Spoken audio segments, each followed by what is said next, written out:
Mwiriwe neza mwese mukomeje gukurikirana amakuru ndetse n'inkuru za Afrifame TV. Reka twizere ko muri hose mumeze neza. Agaciro ka Gisozi kongeye gufatwa n'inkongi y'umuriro. Mukomeze mudushyigikire mukanda like na subscribe. Imana ibahe umugisha.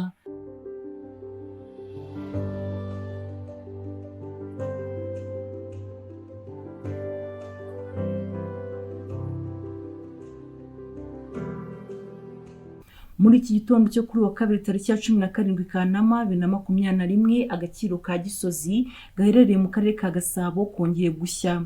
Ahafashwe n'inkongi akaba ari ahakorerwa ibikoresho bitandukanye byo mu nzu, ububiko bw'imbaho, hakaba hahiye na za matora nyinshi.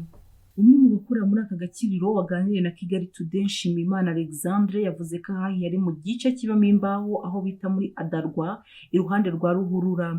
Akavuga ko bakeka ko iyo nkongi yaba yaturutse ku muriro w'amashanyarazi nubwo bitaremezwa n'ababishinzwe.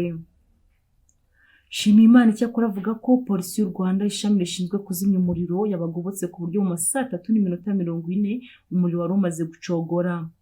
Agaciro ka Gisozi kamaze igihe kibasirwa n'inkongi, aho abahakorera bavuga ko kaba kamaze gushya inshuro zirenga 6 mu myaka 3 ishize. Hari mu bamwe mu bakorera muri aka gakiriro bagerageje kugira ibyo baramuramo, gusa ntabwo twabashije gufata amwe muri aya mafoto nuko umuriro wakaga. Gusa hangiritse byinshi, abahakorera bahombye cyane, imbaho bakoreshaga, amatera bakoreshaga, n'ukuri bahombye cyane. Birababaje n'ukuri. Birababaje cyane, haba hangiritsemo ibikorwa by'abantu bitandukanye, haba hangiritsemo imbaho, matora n'ibindi bitandukanye baba bagomba gukoresha. Bese biba ari igihombo kinini kubahakorera. Turabihanganishije. Murakoze, mukomeze kudushyigikira mukanda like na subscribe. Imana ibahe umugisha.